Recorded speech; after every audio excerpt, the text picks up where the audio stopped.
The square body Chevy, the iconic, hard-working truck from the 70s and 80s. These trucks were built to endure the toughest jobs America had to throw at them. This is the show where we take these beasts that were once the heartbeat of America and bring new life into them to last for decades to come. My name is Jovani Dante Griego, and this is Square Repair.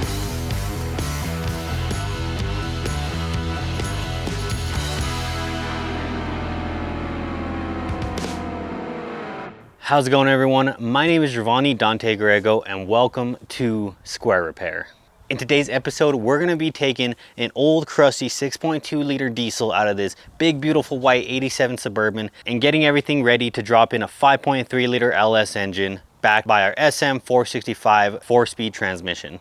And we're going to make this Rocky Mountain rock crawling Suburban great again. So funny enough, this GMC Suburban's life did not start off as a diesel. Looks like it was swapped somewhere in its life. Probably added the lift, big tires, all that stuff. Originally, this Suburban would have had a 5.7 liter fuel injected engine. We're gonna take it back to the small block by adding in this 5.3 LS. Now, in the next video, we're gonna go over everything that we're gonna do to the LS engine just to get it in. It's gonna be a very budget-centric LS build. Nothing crazy, just basically overhaul the engine, make sure everything's good to go, and then drop it in here. Now we are going to be keeping that SM465 transmission behind it, so that's going to save us a lot of time and effort driveline wise. We have basically all the parts we need to convert the LS over to adapt to that SM465. But what we need to do right now is we need to go ahead and remove this entire front end off of this thing so we can access that engine. Now I'm only about 5'6", and I didn't put the lift on this, so you can't say that I'm compensating for something. But getting inside the engine bay of this big old beast is quite an issue for me. So that's why I'm opting to remove the entire front core support and take everything out. That way we have just a straight shot to the engine. We can get our hoist straight in and pull the engine out. You know, nothing too crazy there. Now the nice thing about a big old Suburban like this is that it's basically a rolling storage shed. So, you know, you can take the things that you care about, like our headlights and whatnot, and just pack them neatly inside here, and it doesn't take up, you know, my valuable garage space. Now, obviously, the downside to how big this vehicle is that it doesn't fit in my garage, and that's why I'm out here in 32-degree weather doing this. I might be doing things a little bit unconventional, but this is how I've always done them. And basically what that is that we're gonna remove the core support from in between the two fenders, everything behind that. We're gonna remove the bumper, and then we're gonna remove this bottom fascia here. And what that basically allows is for you to remove this entire front core support and leave this giant hole that gives you a lot of access. To do that, you have to worry about your, you know, your nice little chrome trim here. If you're gonna get rid of that, or, you know, swap it out for new one, I guess you don't really care that much. You can just rip it off by unbolting everything. But either way, you know, the process to do that is either take out or let your headlight bucket swing down like that. I'm gonna grab a 3/8 socket, find the bolts, remove them, and you really only have to worry about these bolts over here. Nope, there's our bolt. There's these little captive nuts. You only have to worry about this piece right here. So once that's out, you can try to grab this one. All right, and then you kind of just have to pull out and pull them and slide them like that.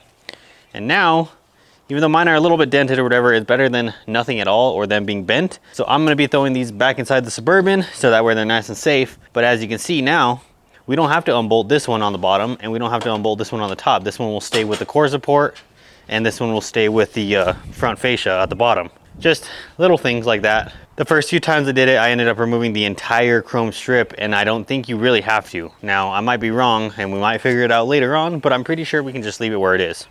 Like I said, I'll throw those back inside, and what I'm gonna do is I'm gonna just put our screws back in for our headlight buckets so we don't lose them. So I'm gonna bring you guys in a little bit closer later on and show you every single bolt that I had to take off in order to do this, but we gotta get this wiring harness up out of the way. And you don't have to remove the actual side marker light housings. All you need to do is reach in there and disconnect the bulb, and then that will allow you to just pull out this section of the harness just like that. So you can see the bulb still attached there. Now would be a good time to replace all these bulbs anyway. When we put this all back together, the harness was all held in by these plastic clips. We just unclip those and pull the harness off, and we can feed it all back through here and out this hole back here.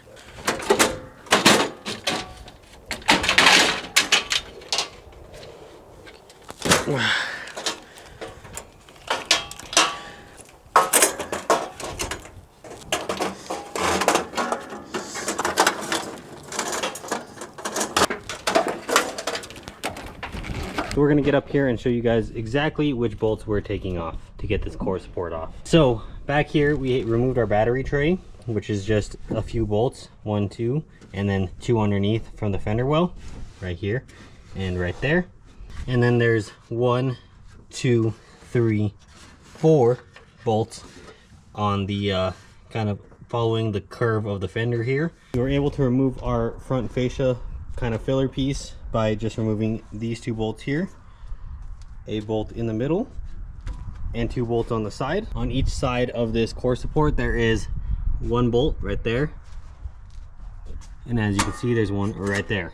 Underneath we have 3 bolts on each side that connect it to the inner fender. 1, 2, 3, 1, 2, 3. And then on this side we have the same exact thing. We have 1 bolt, 2, 3, 4. Now we need to take off our main core support bolts right here and right here. So these core support bolts can get pretty rusty, and kind of what you have to do, I have to use, you know, a big old 1/2 inch impact.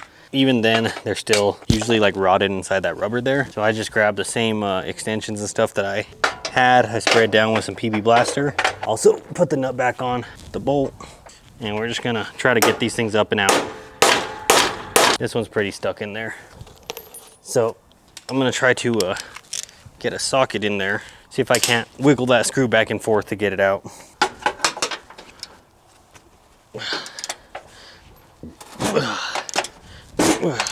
Okay, there we go.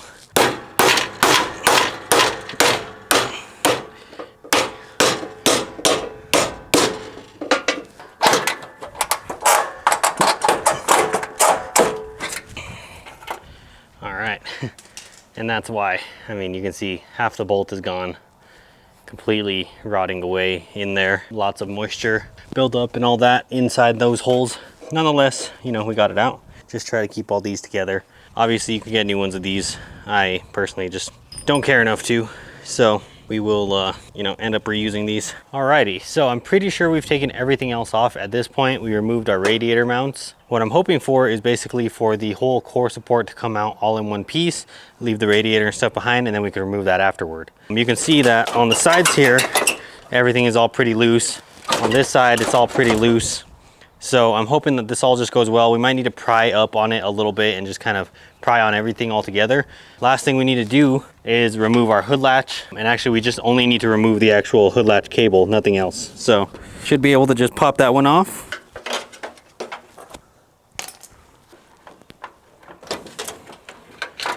I might need to take the whole radiator out with it. I don't remember. I think we do, if I'm not mistaken. I think we have to remove the radiator and the AC. Yeah, we're definitely gonna have to remove the AC condenser. Yeah, so just a few more steps.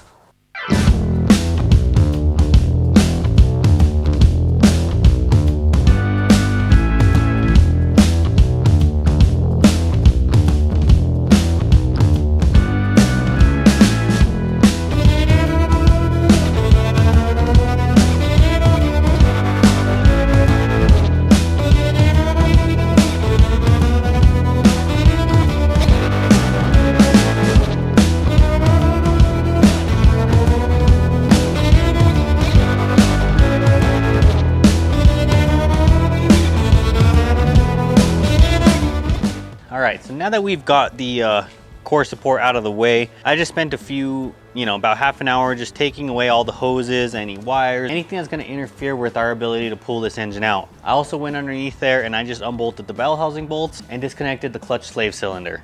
So all in all, you guys haven't really missed much, but I do think that it is time that we can get the engine hoist in here and start lifting up on this engine. We just have our 2 engine mount bolts to take out, and then I believe we can start pulling up on this engine and seeing if there's anything else that's gonna get stuck.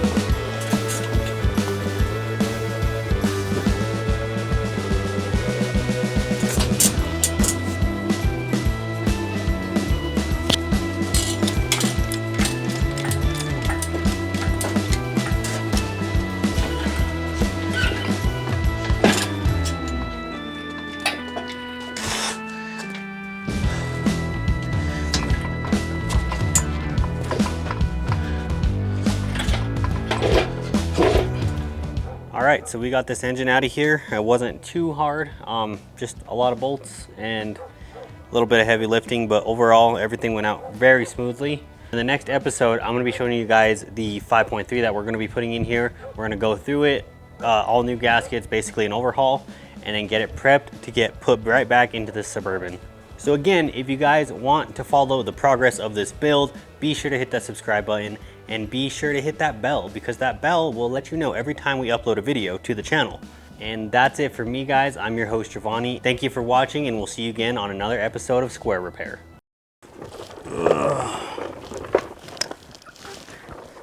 Oh, hi there. Oh, this mess? Yeah. We'll talk about this mess eventually. Do you really think it'd be a Jovani Dante video without chaos, destruction, failure? Oh man. Well, don't worry, there'll be a lot more of this. But what I want you guys to do is I want you to first off hit that subscribe button, hit that like button, and next I want you guys to leave a comment right now of what you want to see in this series.